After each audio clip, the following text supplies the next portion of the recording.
I'll be honest, the signs of aging arrived much faster than I expected.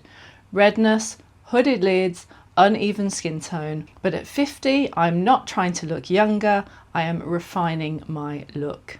This is the routine that makes me feel polished, confident, and completely in control. Today, I'm showing exactly how I do my makeup at 50. For me, makeup isn't about reversing anything, it's about stepping into this stage of life with intention.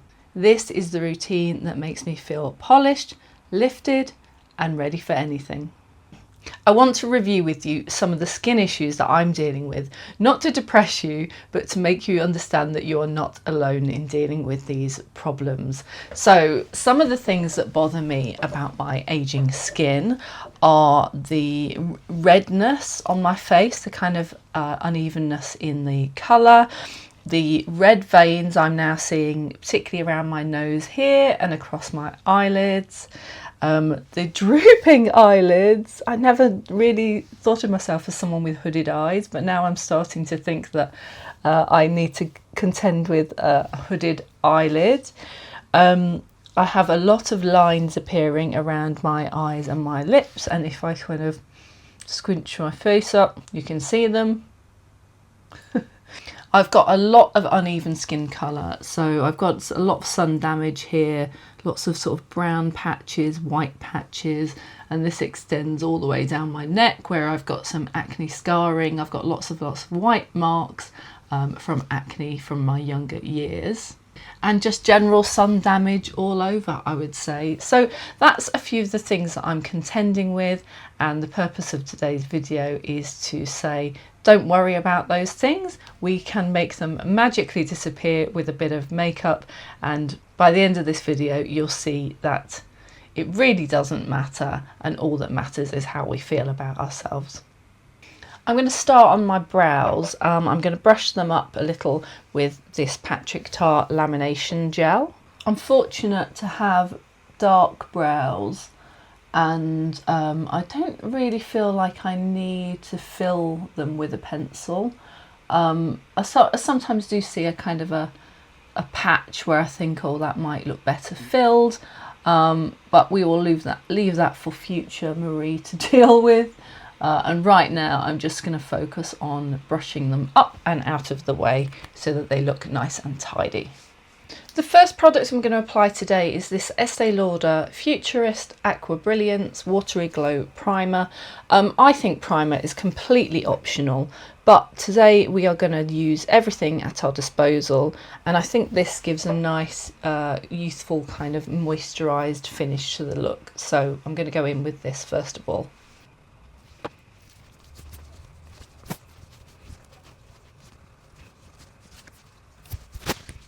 The foundation I'm going to use today is the Lancôme Teint Idole Ultra Wear Foundation, and I just recently colour matched myself using the online Lancôme tool, and this is the colour that it suggested for me, which is a 220C, and I was really happy with this when I used this the other day, so I'm going to go in with this one again today.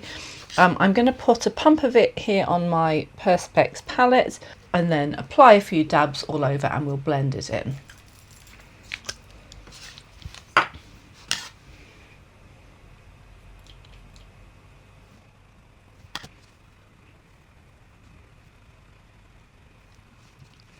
I was really pleased with the colour match of this. I'm having an absolute nightmare matching foundations to my skin tone at the moment.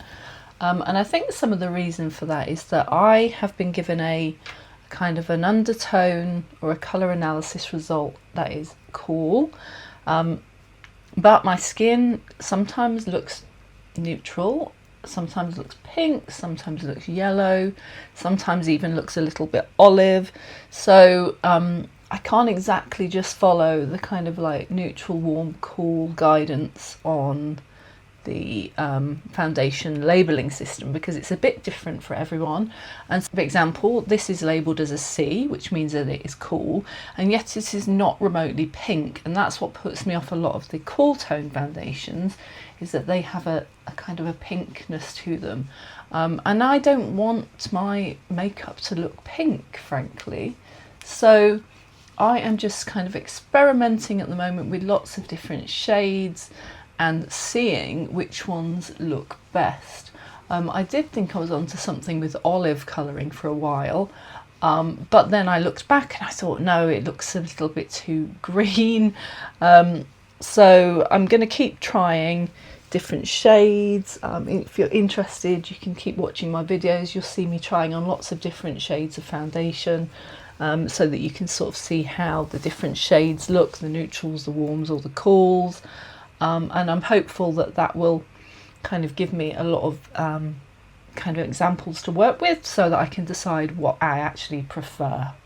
So there, I am keeping my foundation coverage light to medium today. I think this foundation does quite a good job of giving a good amount of coverage without actually having to use very much foundation. I have put 2 pumps on here, but obviously some of it is still here, some of it is still in the brush, and I think I've got a nice level of coverage without it being too thick or cakey or extreme, but it's looking like the right level of coverage, and yeah, and it feels pretty comfortable. So I've got my foundation on now, which is giving me a fairly even coverage all over. I am still seeing all the bad things, dark hollows, wrinkles, everything. And actually now the colour is just kind of one colour all over, isn't it? So we're going to go in with this concealer to lighten up the face under the eyes and down the centre of the face as well. I'm liking putting a bit of concealer under the eyes and a little bit down the centre of the face, just to give you this kind of like glowing effect from the centre, and to eradicate this kind of like flat one colour foundation effect that we've got. This is the Estee Lauder Double Wear Stay in Place Concealer, and this is one of their lightest shades. This is 1N.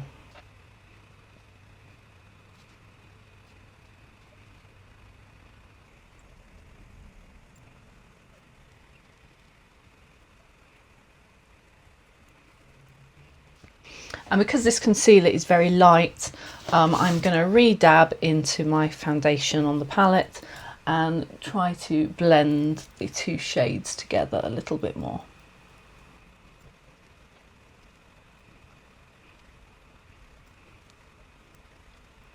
Okay, I think that has blended the 2 shades together sufficiently well for us to move on to the next stage, which is the bronzer.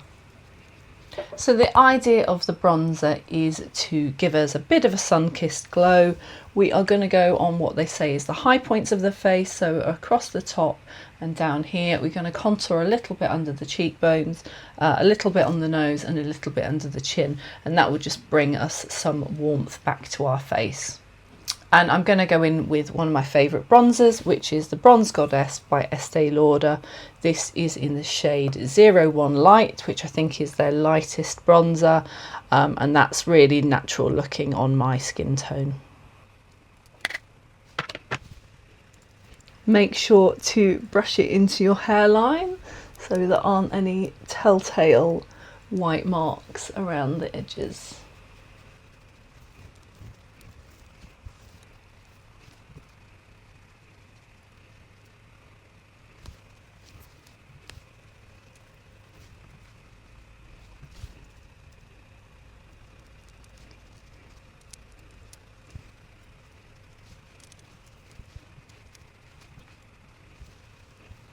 So next up, just to kind of set everything in place and stop it from moving, a loose powder is good, but today I'm going to use a compact powder.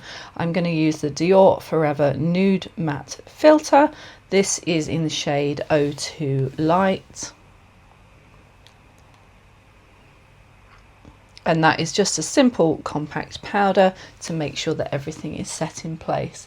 Actually, this look is looking fairly matte already, so we don't need a lot of this, but some foundations come out much shinier, don't they? And so this is something you're going to need to hand in case your foundation is a little bit wetter and shinier looking than this one.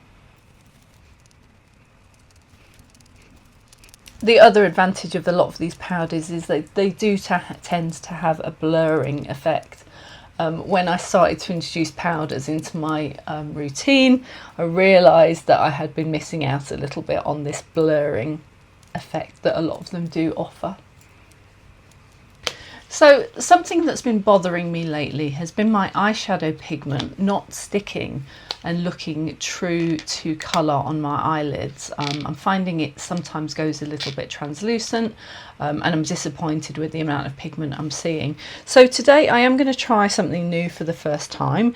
I'm going to try this NARS smudge proof eyeshadow base on our eyelids to see if this improves the appearance of our eyeshadow and see whether it's going to get it to stick in place and show up more true to the colour than I've been experiencing recently. Yeah, so this is a first time try for me. We're going to see how this eyeshadow base works out.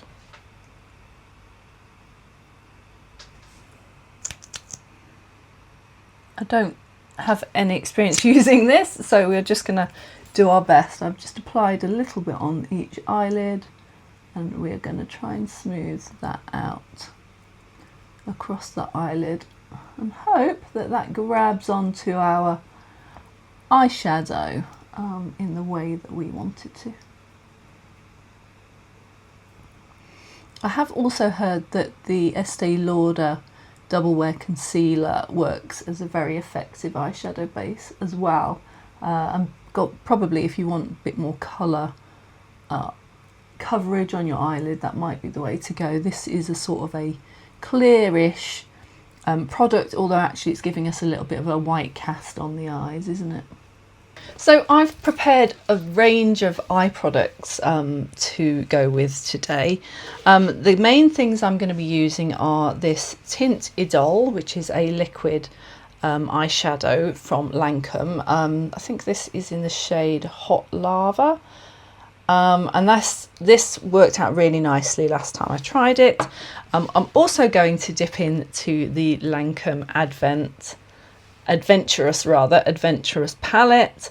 I want to give some of these colours a second chance, and I think if we mix it with this Hot Lava, we can probably use maybe the golds and the greens and the browns and give those a second chance. I did use them before, but it was a kind of a first impressions video, and so I think we need to go in again and do another eye look with these.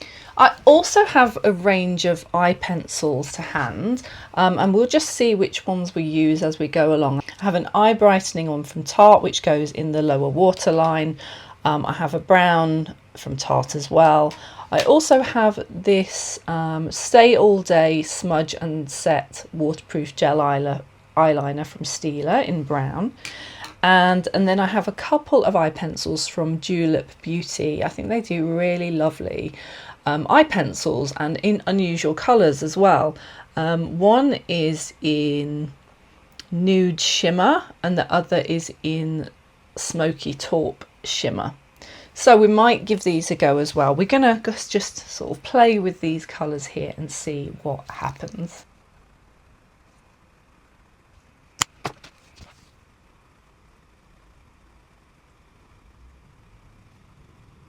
These are evidently drying in place, so they kind of need to be put where they're going to be.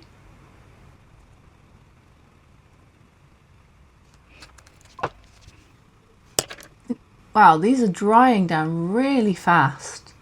That's a warning to you. If you're going to go in with the Lancôme liquid eyeshadow, it dries onto the eye really quickly, and so you have to work fast if you're going to move it around. It isn't moving. Oh, and I've smudged it. It isn't moving around all that easily, but that is definitely indicative of a long wearing product. Okay, I think we've got that all over the eyelid now. Although I have to bear in mind we have used the eyelid primer, so that might have had some of the gripping effect that we are seeing here. Okay, I want to go under the eye with this nude shimmer pencil to begin.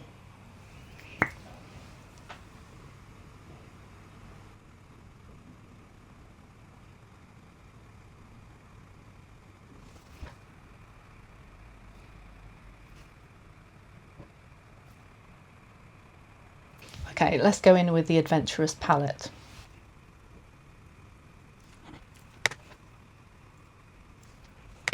This is the gold shade from the Adventurous palette.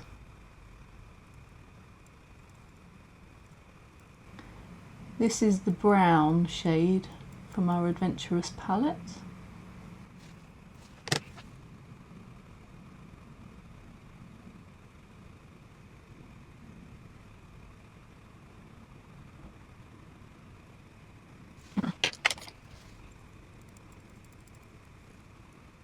This is something I've learned to do recently, is blend my eyeshadow outwards so that there's no muddy edges.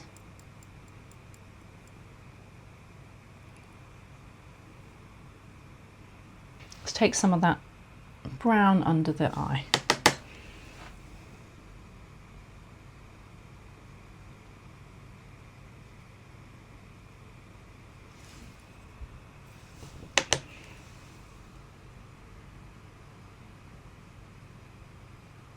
Let's just use a little bit of the green on the centre to highlight. I'm going to use my finger for this.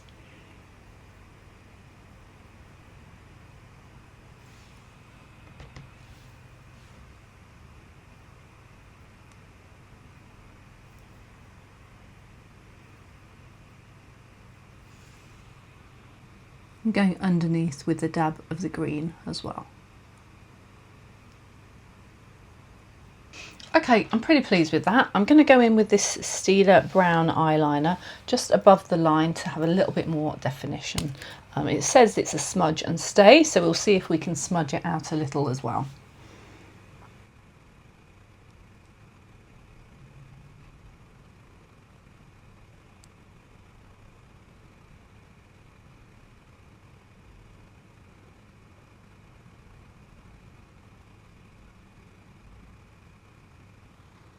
Okay, I think we are there with the eyeshadow now.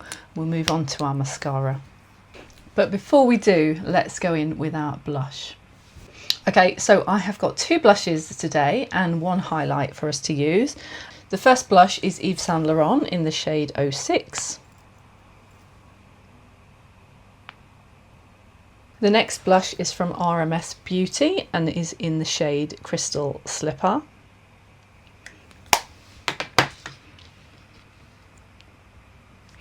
And then we are going to use this really subtle highlight from NARS. Let's go in with the Yves Saint Laurent one first of all.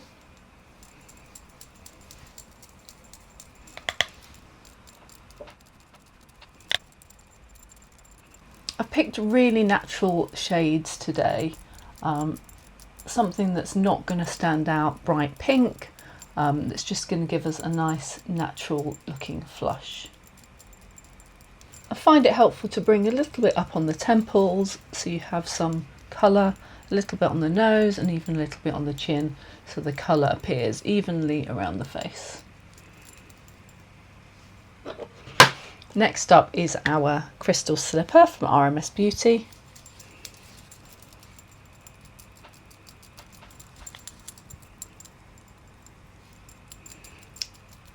This is a very similar shade, it's just got a little bit more shimmer.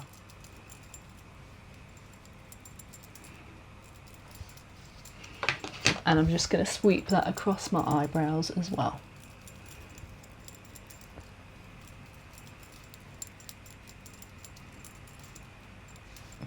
And prepare my lips with it a little bit as well. I'm going to use the same brush and dip into our NARS very, very subtle highlighter.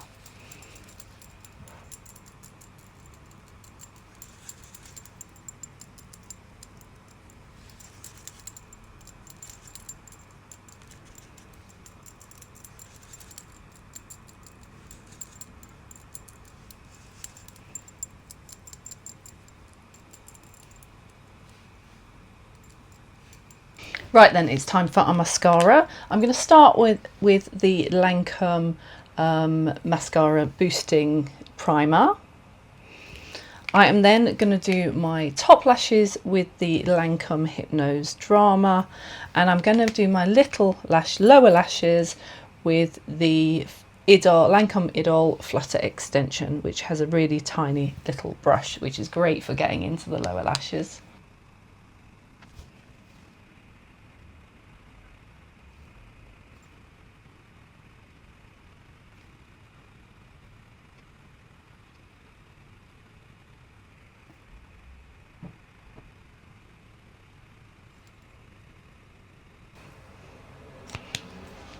So we've just got one step or two steps left to go. We are going to go in with our lip pencil. This is Tom Ford in the shade Irresistible.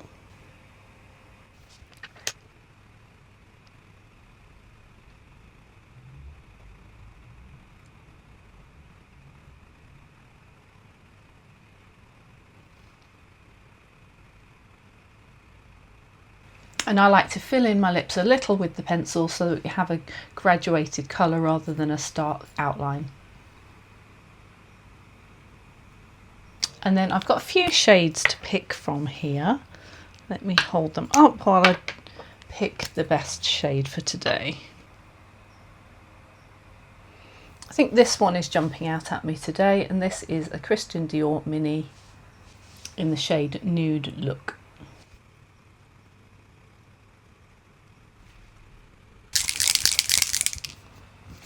And then to finish off and make sure it stays all day, I am going to use the Dior Beauty Easy Bake Setting Spray.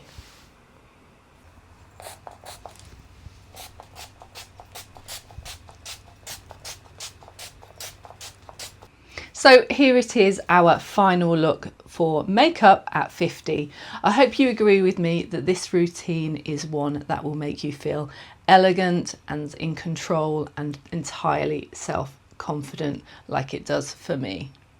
Thank you so much for watching. Please take a look at some of my other makeup videos here. Don't forget to stay curious, and I'll see you next time.